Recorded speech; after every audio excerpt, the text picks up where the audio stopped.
Autoridades, sejam bem-vindos a mais um Real USA Connection no segmento do meu canal e também podcast, aonde eu trago informações sobre investimentos em imóveis, seja ele através da construção, seja ele para as pessoas que querem adquirir uma propriedade aqui para a segunda residência, para se mudar, enfim. E hoje, mais uma vez, trazendo um convidado bem especial para trazer bastante conhecimento, Paulo Brum, que trabalha com financiamento imobiliário, e essa é uma demanda que os estrangeiros têm bastante. Então a gente vai usar o episódio de hoje para tirar algumas dúvidas e mostrar o quão fácil é conseguir um financiamento para comprar um imóvel aqui, lá do Brasil. Né, Paulo? Com certeza. Paulo, conta só para se apresentar um pouquinho para o pessoal, um pouquinho da tua história, em 5 minutos, 3 minutos. Quem que é o Paulo e como é que veio essa experiência toda aí no mercado imobiliário aqui nos Estados Unidos? Com certeza. Obrigado pela oportunidade, Daniel, de estar aqui com você. Na realidade, estou no mercado imobiliário financeiro, eu digo isso porque também já fui corretor de imóveis. Peguei minha primeira licença aqui em 1990 como corretor e depois em 2000 peguei minha licença na parte de financiamento imobiliário e voltei ao Brasil por um tempo, trabalhei como corretor de imóveis comercial também e voltei para cá a partir de 2016, voltei ao ramo imobiliário na parte de financiamento, de mortgage, como a gente chama aqui, né? Trabalho hoje em dia para Family First Funding, uma empresa de New Jersey, com licenças em mais de 20 estados aqui, inclusive na Flórida, nós temos nosso escritório aqui em Boca Raton, aqui. Sim. Estamos fazendo daqui do escritório. Então, antes da gente entrar necessariamente no nosso tema, como tu pegou aqui esse momento da crise em 2008, 2009? Bastante. Eu não estava aqui ainda, né? Eu estava lá no Brasil, enfim, a gente acompanhou de longe. Na época eu tinha uma empresa de investimento financeiro, uma brokerage de ações. E foi um momento que deu para fazer bastante festa no mercado, né?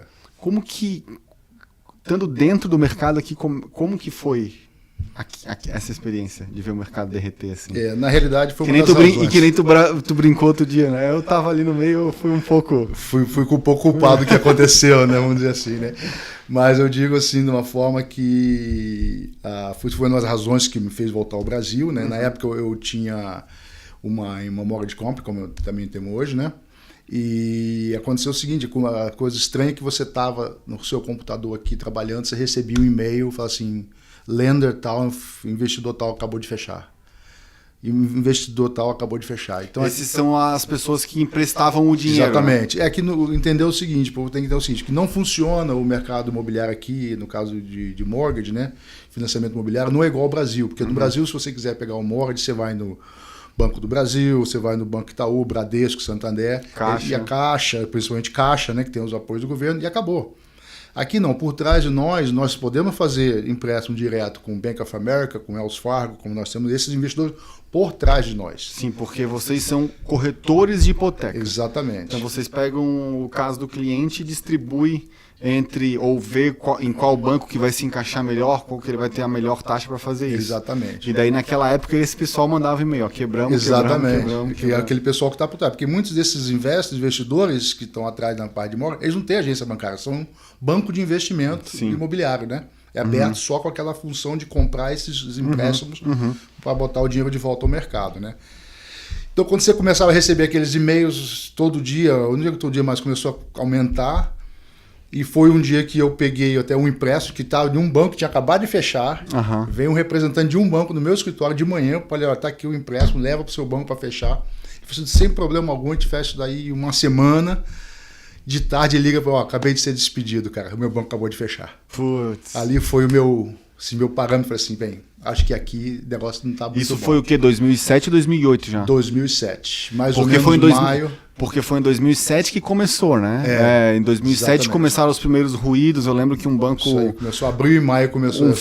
Foi bem por aí. Foi quando a Bolsa do Brasil também, a Bovespa atingiu o topo. Exatamente. Foi quando eu abri a minha empresa de investimento. Foi aí que foi o topo da Bovespa. Foi o reverso daqui, né? E eu lembro que final de 2006, começo de 2007... Final de 2006 já começou alguns ruídos, alguns ruídos, que eu lembro que eu não lembro o nome agora, mas eu vou ver um banco precisou botar dinheiro dentro do fundo dele, porque o fundo estava quebrando a marcação a mercado dos títulos que estavam ali já não estavam funcionando, Então, porque já não tinha mais mercado. Americano, né? Isso final de 2006, a gente está falando de dezembro, talvez, novembro, dezembro. Porque veio começar a repercutir a partir de abril e maio os bancos. Assim, do ano seguinte, 2007. Aí quando eles chegaram e falar que vai fechar, porque o negócio já estava numa bola de neve muito grande. Aí em novembro, quando quebrou o Lehman Brothers, aí... Exatamente. Pronto, aí que a Bolsa do Brasil. Aí a Bovespa bateu, na época, 29 mil pontos. Corrigido hoje é um outro número, mas na época era 29 mil pontos e quebrou. Exatamente. E era um Deus da cura. Mas também era um negócio que... Como a gente falou outro dia, né? O cara ia comprar um imóvel, o corretor falava, para que comprar um se tu pode comprar 5? O banco estava emprestando tudo, tinha umas linhas de crédito que eu acho sensacional, os americanos pela criatividade. O nome era Ninja, no income, no job, no asset. O banco emprestava para quem não tinha... o cara não tinha receita, né? Não tinha salário, ele não tinha emprego, e ele não tinha ativo e o banco emprestava mesmo assim. Na época a gente até brincava e falava assim, você quer comprar uma casa? Só basta estar vivo. Exato. Só basta estar vivo. Entendeu? Se tivesse crédito, não a facilidade. Além disso, o que prejudicou muito o mercado? A facilidade da entrada. Você tinha financiamento 105%. Você não precisava pagava até os custos exatamente, de fechamento. Exatamente, do fechamento. Você comprava um imóvel com uma entrada de $1.000 e acabou aquilo ali. Isso eles mostram bem naquele filme The Big Short, não sei se tu já viu. Na hora que os Tem caras que ver, estão lá tem que no ver. strip club, o cara falando lá com a mulher, com a stripper, e a stripper falou, não, meus 5 apartamentos, assim, porra, tu tem 5 apartamentos? Tenho, assim. Daí o cara era analista financeiro, tinha vindo aqui pra Flórida, eu acho, pra analisar um negócio, e viu, cara, esse negócio tá muito errado, velho, vai dar algum problema. Com certeza. E qual é a diferença daquele momento para hoje, do ponto de vista de vocês aí que estão fornecendo crédito? Em 2010, né, assim, começaram a voltar um pouquinho. Em 2010 houve uma reforma muito grande aqui nas leis, né? As leis ficaram muito mais apertadas. Hoje em dia está voltando um pouquinho mais fácil. Você começa já a ver o state income, você só diz quando você ganha em algumas oportunidades para investidores. Mas ainda assim bem específico para alguns casos. Alguns né? casos. Que nem tipo o pessoal do exército, os VA, os veteranos, eles têm em alguns casos 0 de entrada, mas é específico para ele, não é igual naquela época. Não, já existia naquela época assim também, entendeu? Como você tem o FHA, que é 3,5% de entrada. Hoje em dia nós temos aqui o chama Down Payment Assistance Program, que são entidades que ajudam você, uma classe média, né? Não são todas, com a entrada. Só que esses tipos de empréstimos são empréstimos que tem que comprovar a renda mesmo. Eu ganho isso, eu qualifico, eu tenho esse dinheiro para comprar, ou seja, é restrito, né? Que nós estamos falando de uma época que você não precisava comprovar nada e te dava 100% do dinheiro. Olha o risco, né? 105, né? Então, hoje em dia, por exemplo, você tem um investment property que você não precisa comprovar renda, só que você tem que botar 25%, 30% de entrada. Sim, mas é um investment property, ou seja, aquela propriedade ela gera retorno. Gera retorno, ela está baseada no aluguel daquela propriedade. Então, sabe que já tem uma entrada grande, sabe que tem um income, né, que é o aluguel que entra ali todo mês, né? E aquilo ali vai pagar o empréstimo, entendeu? Então, uma garantia muito mais real para o banco do que anos atrás. Que não é. Ou seja, aquele medo, isso eu falo bastante, mas é bom escutar alguém que está dentro da indústria, né? Principalmente nesse lado de vocês. Eu escuto muita gente querendo reproduzir o que aconteceu 10 anos atrás, agora de novo. E virtualmente é bem... Vou dizer que é quase impossível acontecer, porque não existe mais aquele nível de alavancagem e de liberação de dinheiro como era. Não, até mesmo porque se você vê os foreclosures hoje em dia, né, são muito poucos, né? Sim. Em todos os setores, né? Sim. Em todos os setores. Então, quer dizer, aquele volume era grande naquela época, hoje em dia já não é. Você tem um equilíbrio de entrada. Hoje em dia, para você comprar um imóvel, se não for, como a gente chama, um full doc, onde você tem que mostrar toda a documentação, tudo certinho. Se a gente for fazer bank statement, que só mostra os extratos bancários ou algum outro, é mínimo de 10% de entrada. Sim, e naquela época... Não tinha nada disso. O apetite para a pessoa pagar a dívida era muito pequeno, porque ele não deu entrada nenhuma. Nada. Qual o risco deles? Que ele botou 0. É aquilo, o cara foi comprar um imóvel, comprou 5, aí ele morava em 1, alugava 4. Com a renda do aluguel desses 4, ele pagava os juros do outro financiamento. Exatamente. Porque era 5 anos sem juros também. E muitas na linhas eram realidade, 5 anos sem...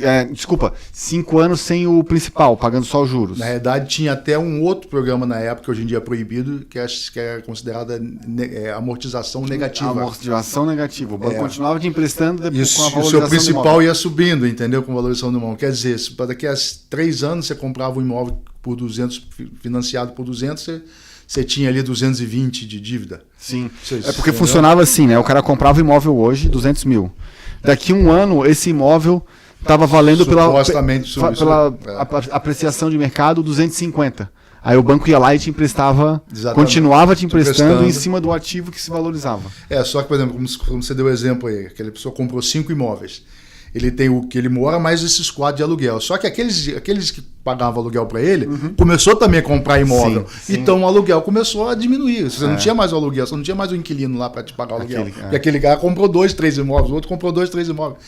Então o aluguel, o mercado de aluguel na época começou a esfriar.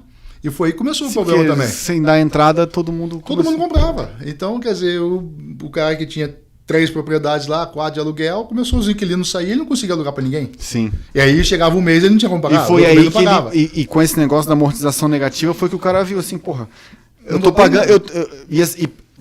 E passou os 5 anos, né? Porque 5 anos só juros, ele começou a amortizar agora. Uhum. Aí ele olhava, vou ter que pagar 250 mil dólares financiado.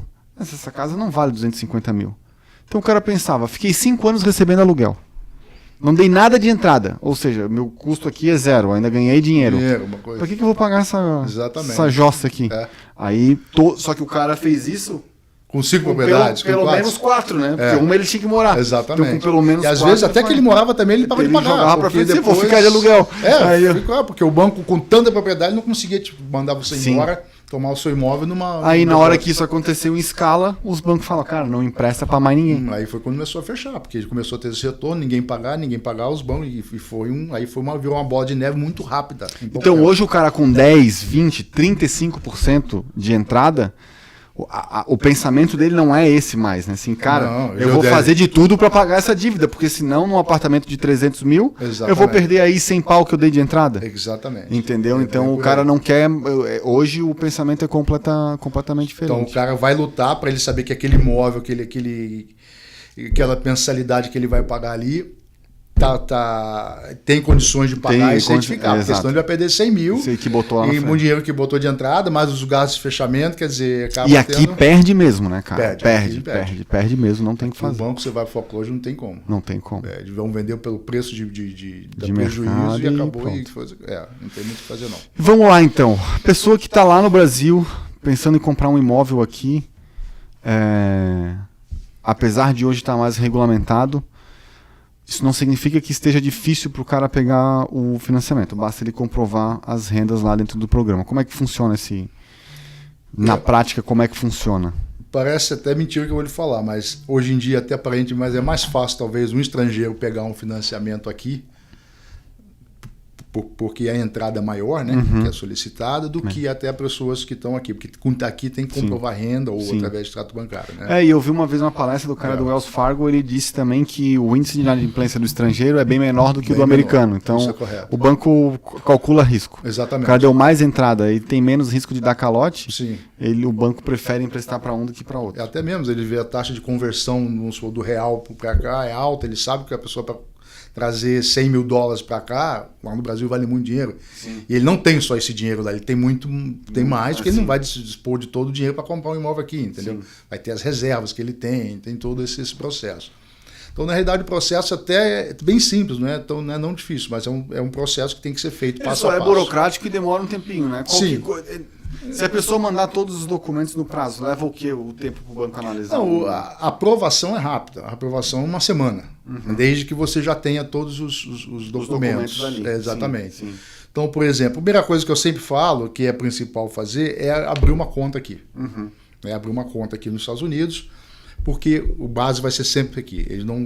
Nenhum banco aceita você manter a financeira Olha lá, você tem que ter uma conta aqui, é obrigatório. O débito do pagamento, que normalmente é débito em conta, né? Sim, a maioria dos bancos pedem. Vai ser o débito direto. na conta aqui. Débito direto na conta. Tem que ser e não precisa ser necessariamente na conta do financiador, né? Porque, como tu falou, às vezes o financiador é só um banco de investimento. Sim, nem tem conta corrente, qualquer pode banco. abrir em qualquer banco. Qualquer banco. Aqui você tem Bank of America, que abre, tem Banco do Brasil, Americas também. Né? Tem Wells Fargo. Comprou um banco aqui agora.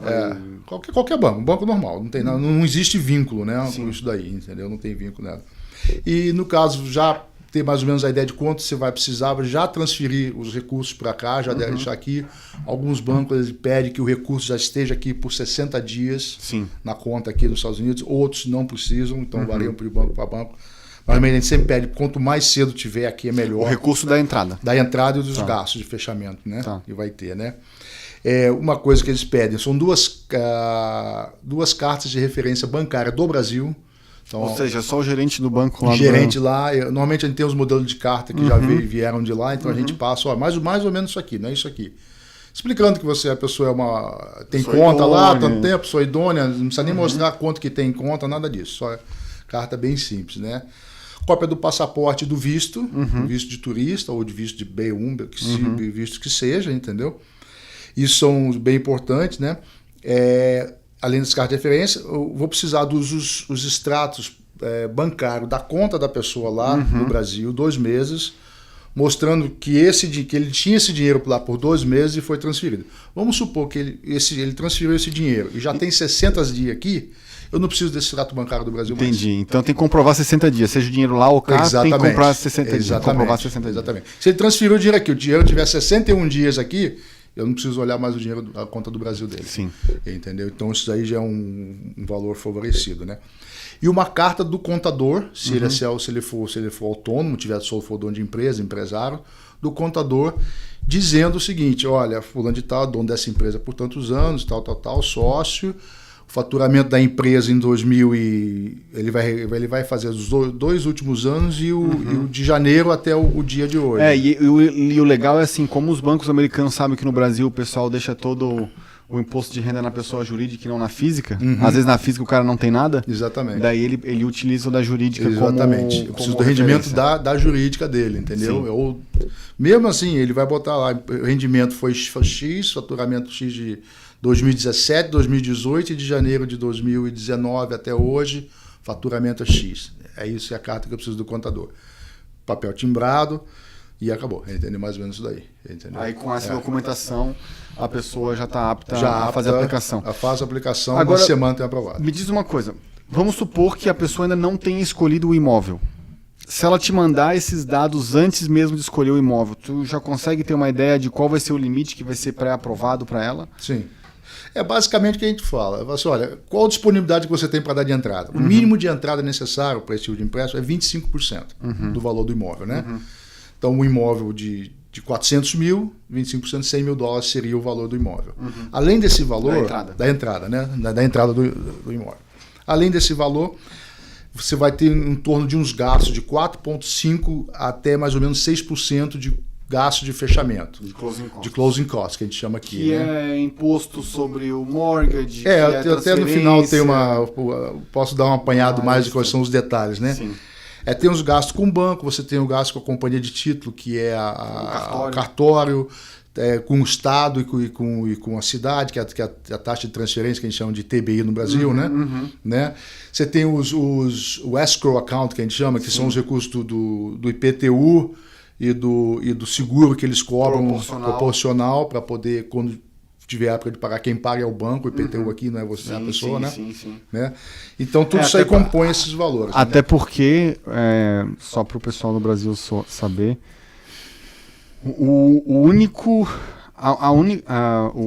IPTU, a dívida de IPTU ela é soberana. Sim. Se tu deve IPTU, o Estado te toma o imóvel e pronto. Claro que não é do dia para a noite, mas na prática toma. Sim. Então o banco para não correr esse risco, ele já inclui o IPTU na parcela. Sim. Ele já inclui o IPTU na parcela do financiamento. Então o banco recolhe durante um ano inteiro e paga no ano seguinte, porque o IPTU a gente paga para trás, né? Exatamente. E a associação do condomínio não, né? O seguro, né? O seguro. A outra razão é que se você não pagar o seguro, aqui na Flórida quase não tem problemas, né? Começando a temporada agora de furacão. Se você tem um imóvel seu lá, mesmo que seja um condomínio, você é obrigado a ter um imóvel, o seguro interno, né? O seguro interno do imóvel, porque a associação cobra o externo, mas tem que ter um interno para poder cobrir esses gastos, que destruiu o seu imóvel todo. Você, agora não vou morar mais aqui, vou embora. Não. Se você não tiver o seguro, vai ficar assim, mas se tiver o seguro, por isso que o banco certifica que ele paga o seu seguro e renova anualmente para você não ter esse problema. E na hora da compra do imóvel, então, como o seguro é pago para trás, vamos dizer que você comprou o imóvel em março. Os 3 primeiros meses do ano, mesmo que o IPTU só vença no ano seguinte, esses 3 primeiros meses do ano, quem pagou foi o vendedor. Então, no dia do closing, o vendedor já tem que botar esse dinheiro lá. E no caso do financiamento, né, quando compra financiado, esse IPTU referente a março até dezembro daquele ano, o banco já cobra. Exatamente. No dia do closing. Exatamente. No dia do closing. Para abrir essa conta chamada para abrir essa conta, já fica lá depositado, porque no ano que vem o banco vai pagar no seu nome. Vai ser complementado o ano pelas prestações. Agora, nas prestações dali para frente, o banco já começa a recolher o do ano que vem. 1/12. Isso, 1/12 do outro IPTU. Exatamente. O seguro funciona diferente. O seguro você paga a primeira policy no dia do fechamento por um ano. E aí o banco pega 2 meses só inicial de depósito e depois vai complementando. Daqui a um ano ele renova o seu seguro. Renova o seu seguro. Exatamente. Para dar garantia que vai dar tudo Exatamente. Exatamente. Entendeu? E tem alguma restrição para tipo de imóvel? Não, a pessoa pode financiar residencial, comercial, industrial... Não, nessa industrial parte não. Comercial. Industrial que eu digo galpão não. Eu tenho bancos que financiam. Sim. Isso aí é a parte comercial que financiam para estrangeiro. Né? Talvez a entrada não vai ser 25%, talvez vai ser 30% ou 40%. Mas também financia imóveis comerciais. Entendi. E imóveis até, o valor também o valor que quiser. Mais 1 milhão, 2 milhões, até mais que precisar. Bom, a gente sabe que, apesar do Brasil estar começando a assinar alguns acordos comerciais com os Estados Unidos que vai beneficiar o investidor brasileiro, do ponto de vista do financiamento, existe algum benefício para brasileiros que tenham passaporte europeu para conseguir financiamento? Ou é tudo igual, todo mundo tratado como estrangeiro igual? Na realidade, alguns países têm restrições. Alguns bancos restringem alguns países. O Brasil não está nessa lista de restrições. Que são os países, Coreia do Norte. Coreia do Norte, tem uma lista ali de alguns países. Que... Tá na lista negra, né? Na lista negra do Trump. Nós já saímos dessa daí. Outra coisa, mas só para complementar o que eu botei aqui, o tipo de programa disponível, né? Para as pessoas entenderem lá no Brasil, que a pessoa chega, mas como é que funciona isso? Aqui muitos dos bancos têm aqueles chamados 5-year ARMs, 7-year ARMs, né? Sim. Isso é bem importante, porque são empréstimos que são fixos por a quantidade de anos que ele faz ali, né? Então, se ele fala que é 5 anos, 5 years ARM, ele é 5 anos fixo, os juros, e a partir do 6º ano pode ajustar anualmente e até um máximo de limite que tem, né? Então, hoje em dia nós temos de 5 anos, o de 7 anos, e o melhor deles, que é o normal que nós temos, é o de 30 anos fixo, né? Que aí o pagamento não muda durante 30 anos. Não muda. Pode mudar o IPTU, pode aumentar o seguro, e isso vai fazer a mudança a parcela pode variar em razão disso. Mas não por causa dos juros em si, sim, entendeu? Sim. Isso é uma coisa só e logicamente, né, como o investidor sabe, quanto maior o risco para o banco, maior a taxa, ou seja, se tu pegar uma taxa que pode variar nesses 5, a partir do 5º ano, talvez agora ela seja um pouquinho menor, mas o banco passa para ti o risco do futuro, né? Sim. Porque exatamente. A taxa de juros aqui, ela tem um balizador que é a Prime, né? Então, tu poderia explicar isso um pouco para as pessoas, até para eles entenderem como é que funciona a taxa de juros, porque muita gente vem lá do Brasil e acha que a taxa de juros aqui ainda é 0. Não, taxa de juros aqui na realidade não. Outra coisa, a gente chama aqui, temos o prime rate, né? Já vou começar pelo prime rate, seria aquele pessoa que é americano ou que mora aqui legalmente, vamos dizer assim. Score. Que tem um score de 740 para cima, que deu 20% de entrada. Você vê, para ele pegar um prime rate tem que dar 20% de entrada, tem que ter reservas, tem que comprovar toda a renda dele certinho, né? Já dei até uma palestra sobre isso aí, né? Sim. E daí ele vai conseguir um prime rate hoje que está na faixa de 4,5, entre 4 e 4,5, depende do dia, né? Sim. Uma coisa também que flutua diariamente, né? Sim, Igual, é uma coisa. Quanto que é a taxa? Você falou para mim mês passado que era 4, Sim, e agora são 4 mês passado já e passaram um quarto. 30 dias Exatamente, né? Até um dia para outro, às vezes acontece, o mercado dá uma flutuada. Só para o pessoal entender. Como no Brasil a gente tem o CDI e a taxa Selic como referência, aqui eles também têm os títulos do governo como referência. Então, até um tempo atrás saiu uma notícia que a taxa de mortgage nos Estados Unidos tinha caído, justamente porque as pessoas, sentindo uma maior volatilidade no mercado de ações, venderam ações e compraram títulos do governo. Quando a pessoa compra título do governo, o preço do título sobe e a taxa de retorno do título cai. Então, como caiu a taxa de retorno da Selic americana, exatamente, essa referência para o financiamento imobiliário caiu também. Então, naquele dia estava bom. Agora, se depois o pessoal vendeu o título americano... 2 semanas depois começaram. Vendeu o título americano. Na hora que vende, o preço cai. Na hora que o preço cai, a taxa de retorno sobe. Porque o título ele paga um fixo no final, então o teu ganho vai ser a diferença de quanto tu paga hoje para o final. Exatamente. Então, abaixa o preço do título, aumenta a taxa de juros, aumenta a referência e o banco... Cara, mas isso era 15 dias atrás. Exatamente. Hoje o título do governo americano está sendo negociado a X, então já é mais caro, então pode variar. Exatamente. Que é isso que ele consegue bloquear se ele fizer uma taxa de juros fixa por 30 anos. Exatamente. Perfeito, Daniel. Então, só para complementar o que você falou, isso serve para os programas daqui, que são os famosos, os conhecidos como convencional, né? Sim. Ou o FHA, que tem por trás do governo, né? O FHA é o Minha Casa Minha Vida no Brasil. E o convencional normal, mas também é assegurado é garantido pela Fannie Mae e Freddie Mac, que foram do governo, hoje em dia são privados, mas supervisionados pelo governo, né? Só que esse programa para estrangeiro, esquece esse mercado, é uma coisa totalmente diferente. É direto com os investidores, não faz parte desse mundo, faz parte do investidor. Cada investidor, o mesmo programa que você tem, cada você vai para o investidor, ele fala assim, olha, minha taxa é X, esse aqui é X mais 1, esse aqui é X mais 2, esse aqui é X menos 1, é tudo diferente, cada um é uma forma diferente. Então não tem uma linha em cada banco. Exato. Entendeu? Só para dar mais contexto pessoal, essas agências que o Paulo falou, o Fannie Mae e o Freddie Mac, aqui nos Estados Unidos, o banco, quando fornece um empréstimo, o banco pode vender esse empréstimo. Normalmente ele vende esse empréstimo para alguém, transfere o risco para esse outro alguém e recebe o dinheiro dele de volta. Exatamente. Menos a taxa que ele pagou por Exatamente. isso. Essas duas agências, a Fannie Mae e a Freddie Mac, para alguns tipos de empréstimos, o governo entra como avalista, vamos botar assim. Eles compram, na realidade, as notas. Né? Exato.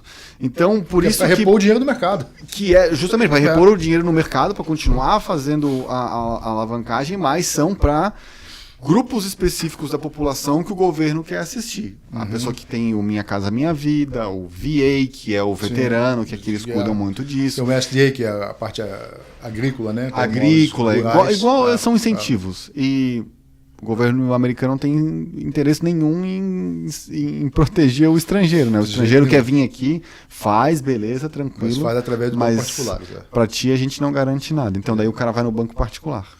E aí muitos desses empréstimos, se você for no próprio Bank of America ou Wells Fargo, eles não fazem esse tipo de empréstimo. Exato. Então vocês têm acabando vindo para nós, que somos brokers, que a gente tem esses bancos por trás de nós, vamos dizer assim, né?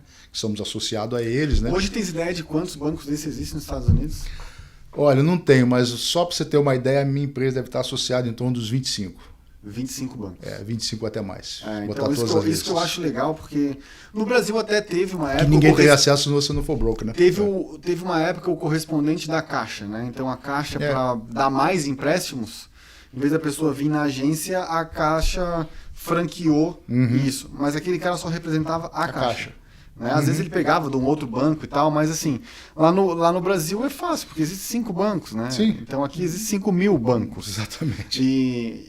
Então, essa é a diferença. O estrangeiro que normalmente vem para cá corrido para comprar um imóvel, né? Em uma semana ele quer ir na Disney, ele quer ir para Nova York, ele quer ver o imóvel, quer fechar o financiamento. Por isso que essa figura do mortgage broker é bem interessante, porque o cara fala com uma pessoa e essa pessoa, o mortgage broker, pelo perfil do cliente, ele já sabe em qual banco que ele vai ter a melhor taxa. Exatamente. Aí sempre trabalha sempre buscando a melhor taxa, né? E a melhor forma de fazer. Às vezes o cliente não tem uma certa documentação, tem que ter outra, já não encaixa nesse banco, tem que ir para esse aqui. Tem banco que pede uma coisa exatamente. Não dá para me fazer dessa forma, vou ter que fazer diferente, então vamos ter que conhecer outro banco aqui, entendeu? Então nós temos essas opções de leque, né? Assim, de você poder jogar de um lado para o outro. É uma coisa, o cara só trabalha com a Caixa, não está dentro da diretriz da Caixa, pronto. Desculpa, não posso exatamente, não pode comprar um imóvel. E essa taxa hoje para o estrangeiro, cada caso é um caso, mas na média está vindo eu vou te falar assim, cada entrada é um juros. Cada entrada é um juros, né? Vamos dizer que o cara financiou lá, deu 35% de entrada, tá? Que tu falou em 25, que tem banco que aceita 25, mas eu acho que a grande maioria acaba sendo na casa dos 30, 35. Mínimo 30. Alguns bancos aceitam 25, é o mínimo, né, que tem. O normal de mercado é 30%. Vamos trabalhar então aí com os 35 de média. O cara com 35 de média, com uma situação financeira confortável, né? Ou seja, ele comprova que pode pagar tudo certinho, tem uma certa folga ali. O que é um intervalo ali de um menor juros possível e o maior juros provável ali que ele vai ficar? Olha, uma ideia a partir dos 35%, eu diria que deve estar numa faixa aí de 5,375, 5,4, até numa faixa no máximo 6, a 35%. Sim. Eu fiz um levantamento de 25%, a taxa chega, até eu anotei aqui, com 5 anos fixo, na faixa de 6,99.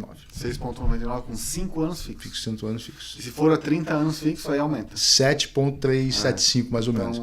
O que, se você for ver, 30 anos fixos por 7,375 não existe nem no mercado brasileiro, e aqui também, se você for comparar, que você talvez vai estar mais ou menos aí a 2,5 pontos do mercado tradicional, por ser estrangeiro.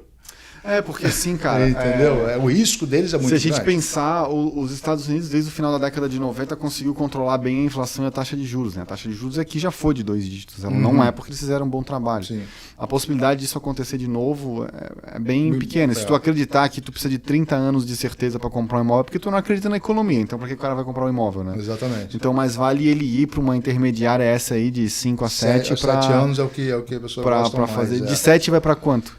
Às vezes a taxa não é tão diferente, 7,125, 7,1. Então, às vezes você garantir um pouco mais, 8, 9 anos, entendeu? E agora tem que ver também uma coisa, talvez você possa até fornecer essa informação melhor. O ciclo da pessoa que compra um imóvel aqui e revende ele é nessa faixa entre 5 a 10 anos. O americano diz que troca de imóvel 3 vezes, né? Exatamente. Ele 10 em 10 anos. Vamos falar que ele compra o imóvel 3 vezes, se tu considerar que ele troca, seria 4. Ele sai do aluguel para casa própria quando casa. Aí da casa própria, às vezes ele vai para uma outra localização, porque agora ele tem filho, precisa de um lugar com uma escola boa, uma escola primária boa, pelo menos. Exatamente. E depois ele, se precisar de uma escola secundária, também ele muda. E depois ele muda de novo, normalmente fazendo downsizing quando o filho vai para a faculdade ou quando o filho se forma, né? Porque durante a faculdade ele ainda volta para casa bastante. Então é esse ciclo aí de 10 anos, né? 10 anos, de 0 a 9ª série vai dar 10 anos, depois o segundo grau, início do college, depois mais o college deu mais 10 anos. Então. Até mesmo as pessoas aqui compram um imóvel para iniciar o processo, vou comprar um imóvel menor, um condomínio. Então fica aquele condomínio 2, 3 anos, depois valorizou, vende aquele, eu quero uma casa agora. Sim. Entendeu? Eu quero uma casa para investimento, que seja, ou você pode comprar 2, né? Sim. Não, e isso é importante porque, assim, por que as pessoas mudam quando muda a escola? Lá no Brasil a gente não tem mais essa realidade desde a década de 70, mas em muitos lugares as escolas públicas são muito boas aqui. E a escola particular é muito cara. A gente está falando de uma escola particular média custando entre 40 e 60 mil dólares por criança. Vamos botar 50 mil. O cara tem 2 filhos, são 100 mil dólares por ano. Então, com 100 mil dólares por ano, o moleque estudando da primeira até o segundo grau, nós estamos falando de 18 anos. Nós estamos falando de 1.800.000 dólares que ele poderia economizar indo para um lugar com uma escola boa, Escola pública boa. uma escola pública boa, ao invés de botar ele numa escola particular. Então, por isso que as pessoas mudam. Então, elas fazem isso. Em vez de dar 100 mil numa escola, porra, eu vou dar, como lá tem Bay Harbor, eu vou dar 100 mil de entrada num prédio em Bay Harbor, ao longo de 8 anos lá, que a escola lá é K8, ao longo de 8 anos que eu vou ficar lá, em vez de dar dinheiro para a escola, o meu filho está estudando numa das melhores escolas do condado e eu estou construindo um patrimônio no meu imóvel. Mesma coisa aqui em Boca, na região aqui norte, aqui é a cidade que... Então é por isso que muda muito. Exatamente. Lá no Brasil, o cara mora no bairro que ele quer e o filho estuda lá do outro lado da cidade, na melhor escola da cidade. Sim. Porque lá ele tem que escolher a escola boa. E a pessoa que tem igual, condições de botar em escola particular. Exatamente. Também, né? Então esse fluxo acontece muito em função da escola e do tamanho da família. Né? Imagina o cara com... A minha esposa tem uma colega que tem 7 filhos, porra. Então ela tem que morar num lugar... O imóvel é mais caro. Sim. Mas a escola é excelente, porque ela vai trabalhar para a escola. Exatamente. Praticamente. Ela tem 7 filhos. Manter né? todo mundo Então, lá, né? Exatamente. Então, uma outra coisa bem importante saber quando você faz, os bancos também eles pedem uma reserva, tá? Sim. Isso é uma coisa. Além do valor da entrada, 25%, 30%, você vai ter, além disso, os gastos de fechamento, variando entre 4,5 a 6, e mais uma reserva. Eles pedem, às vezes, até 12 meses de reserva. Sim. Que a cada reserva corresponde a 1 mês de pagamento, do principal da casa, mais os juros do imóvel, mais o IPTU e mais o seguro. Ou seja, essa reserva vai pagar na frente, mas lá no último ano ele usa essa reserva ou tu continua pagando até o fim e no final ele te devolve? Não. A reserva é só para mostrar no dia do fechamento, no processo. Tá. Ó, eu tenho todo esse dinheiro aqui depositado nos Estados Unidos. Essa reserva pode estar no Brasil, Sim. Não necessariamente está aqui. Sim. Pode estar em investimentos, em contas de investimentos. Assim, ó, eu tenho dinheiro para comprar, está aqui, mas eu tenho 12 meses de reserva, está aqui. Mostrou, o banco acabou. A partir daí... Só precisa mostrar a reserva. Um abraço. Só mostrar o dinheiro na conta. Só mostrar o dinheiro na conta, entendeu? Acabou, não precisa fazer Legal, nada Paulo. disso. Acho que a gente cobriu aí todos os assuntos mais importantes referente a financiamento. Pessoal que quiser comprar imóvel aqui nos Estados Unidos, eu vou deixar o contato do Paulo na descrição, tanto do vídeo quanto do podcast. E, mais uma vez, obrigado pela presença, para a gente oportunidade aí. trazer esse conteúdo muito rico para o pessoal. Valeu. Com certeza, parceiro. Obrigado. Valeu, obrigado.